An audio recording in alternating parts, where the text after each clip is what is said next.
So, after players entering the portal, Iowa currently only have 6 players for next season. They have Hayden, Stremlo, and Chitchat, as well as Hayes and Houston.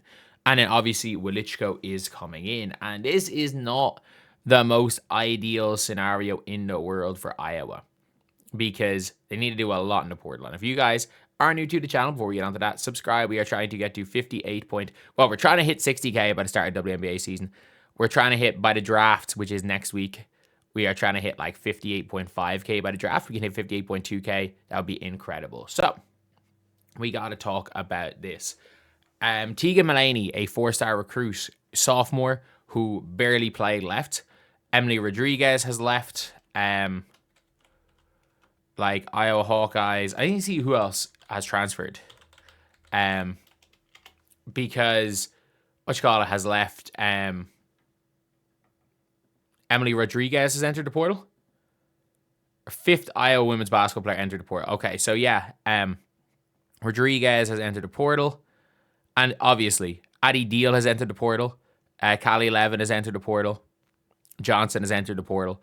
Again, realistically, they kept the players they probably want to keep other than Addie Deal, and they would have wanted to give Addie Deal another shot with Wilichko in there. But this Iowa team is really shorthanded now. They are really shorthanded, so they've got to really recruit in the portal. And first player that I'm hoping that they recruit is, I'm hoping Addie Brown, maybe.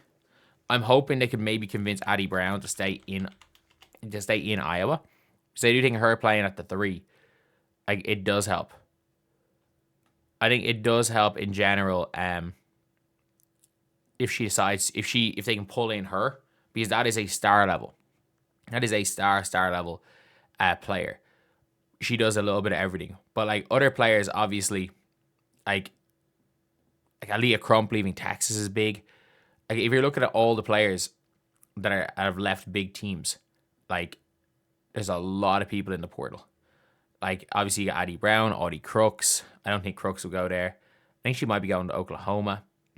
I think Lara Sumfai is an interesting pick, but I think she'll want to be a starter.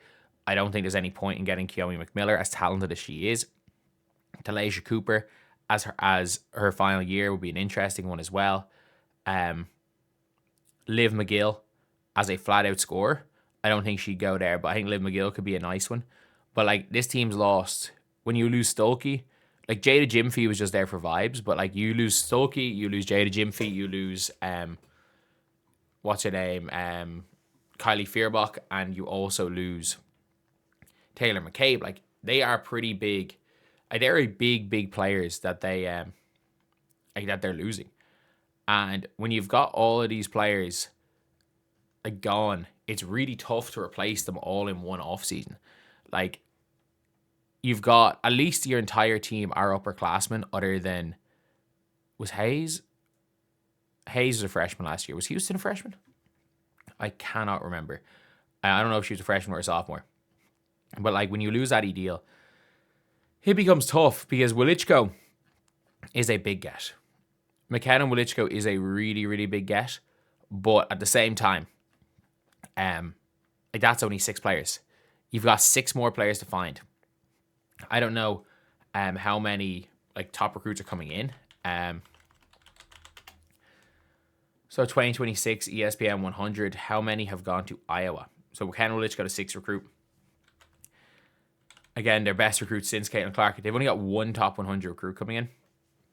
So you just never know. You never know who they're going to end up bringing in. But it's not ideal.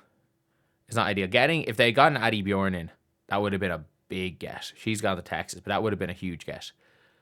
But losing out on pretty much any other top 100 recruit, you got 6 players to find in the portal. And it's going to be really tough. Because you've only got, again, a certain amount of scholarships. I don't know if they have a full team of scholarships to give out. But with older players entering the portal, it becomes very tricky to fill out a roster. And at the same time, like, I think Emily Rodriguez is a player that, if it worked out for Emily Rodriguez, I think could have been really good. I liked how she was playing at the start. I actually thought her energy and her ability to go to the basket at the start of the year looked really good. I can't remember, was it against, there was one game she was wild. Was it I think it was the Baylor game where she was absolutely wild. She was playing completely out of control and basically got taken out of rotation and left the team for disciplinary reasons. Like, there's a whole bunch of things why it's obvious that she was transferring, but I kind of wish it worked out with her. I do really wish it worked out, because if it worked out with her, that would have really helped Iowa. It would have really, really helped Iowa. But I think they're happy with this 5 and Willich go. I guess their 5 most minutes, other than maybe Hayes. Hayes is probably just going to back up Stolke, or it's not Stolke, Jesus. Hayden. Stolke's gone.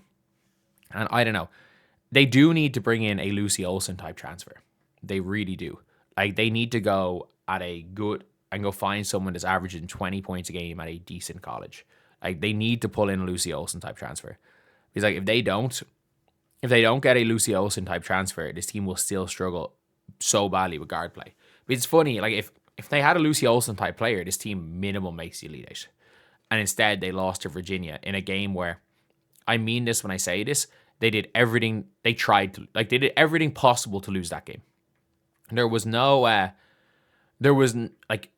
everything they did, every play to win these games, the free throws to win it in OT. They did everything possible to lose that game, and they lost that game. I think they might have beaten TCU in the next round. I think they might have made the Elite Eight had they won, but to lose in the round of 32 as a 2 seed to a 10 seed with the amount, and it's not even like Virginia were very good. Iowa were just terrible. Like, they just couldn't put the ball in the basket. Either they got a fast break layup or the ball didn't go in. But yeah, it's going to be an interesting one. And this season is going to be a lot. 2 round of 32 exits in a row. I get it. They did well last season. They made the Big Ten championship game.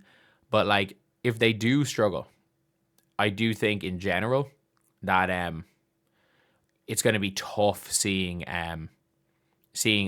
Jan Jensen be that long-term coach like Elisa Bluter, because look, she was I'm not going to say she struggled, because I think results-wise she's been okay, but I think the style of basketball has been like watching paint dry, and you can't play bad basketball and still pretty much lose. That's not ideal either.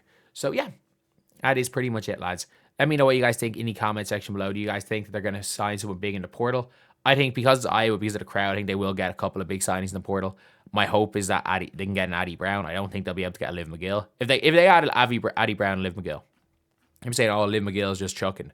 But yeah, you can afford to have a guard that just chucks with a bunch of rotational glue guy pieces other than Ava Hyde in the team.